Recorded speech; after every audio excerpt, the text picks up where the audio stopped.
Hi, everyone. Thank you so much for taking a minute to watch this. I know a lot of you are excited about Sunday morning. I'm pumped. I'm beyond excited about Sunday morning.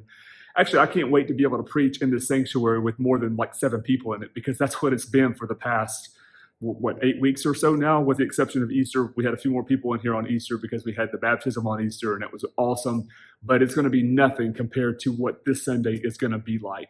However, when we gather together, it's going to be a little bit different this Sunday, and that's what I wanted to take a few minutes to talk about so that you are prepared to the best of our ability and the best of your ability when you get here. So here's what you can expect. This Sunday, the 24th of May, the doors will open at 10 o'clock a.m. So the service starts at 10:30. The doors open at 10 o'clock. If you get here earlier than that, that's cool, but the doors aren't going to open until 10. When the doors open at 10, the lobby area is pretty much closed off because, hey, we got to practice social distancing. And so, like, hanging out in the lobby is probably going to turn into a total cluster if we do that. So that area is closed off. You can come directly into the sanctuary. When you get into the sanctuary, whoever you row with, you're welcome to sit with. If you're family with the people that you're going to sit with, you're welcome to sit with. And I guess what I mean by that is you can sit as close as you want. I don't care if you're sitting in each other's laps, if you're sitting shoulder to shoulder, whatever that looks like. If you live with the people, if those people are family, if you got that kind of relationship, hey, feel free. Everybody else, though, you need to stay 6 feet away from because we still need to practice the social distancing guidelines that have been put in place so that we can continue to meet together. So we've taken a few steps inside the sanctuary to ensure that that happens. On the wing side pews, so the short pews that sit on the side, there's signs placed on the pews that are closed off. So if it's got a sign on it, don't sit in it. If you forget this between now and Sunday, don't worry. If you can read, you'll know what to do when you get here. Just pay attention to the sign, be courteous, and don't sit in a row that has a sign on it. That's been closed off because we got to create distance between pews. If you sit in the middle section, there's signs actually not on the ends of the pews, but within the pews, and they're pretty simple. They say, due to COVID-19, we are practicing physical distancing by leaving this space empty with a little arrow on it pointing to the direction that you can sit. Because the way we're going to work the middle section is by staggering.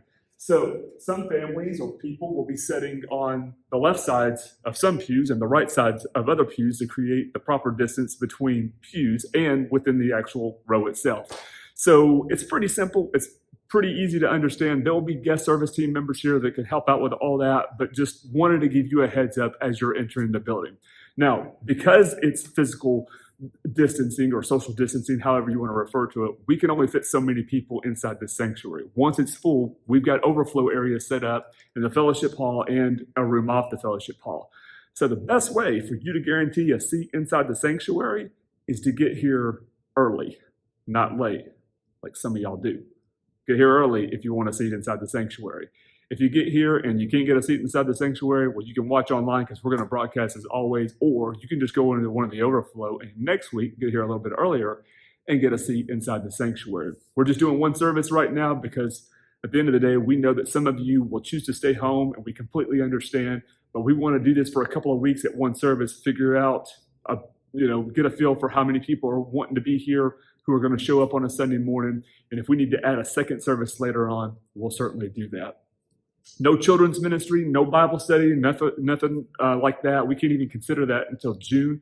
So it's service only. However, if you got kids, bring them. If you feel comfortable to be here, then I'm guessing you feel comfortable having your kids here. So bring your kids, let them be a part of it. It's going to be a great Sunday. And I cannot wait to share the message that God has placed on my heart to share with you and to share with our church. So looking forward to that.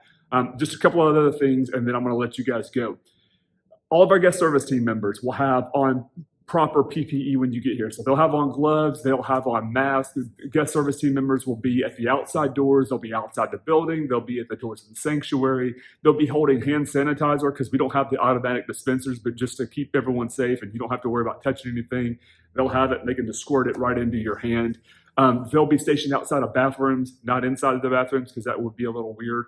But after you go in and use a bathroom, a guest service team member will go in right behind you and like disinfect everything that you touch, just in case, just to make sure that the next person goes in there has got a clean toilet and a clean sink to occupy and to use. So we're taking all the precautions that we can possibly take to make sure people are safe, to make sure that people are cared for, because we actually do care about you, and we care about our families and our friends that are showing up here. And we want everyone to have a great experience when they show up for church this Sunday at Greenwood Baptist Church. So I look forward to seeing you here, and if not here, we'll certainly see you online. Thanks so much.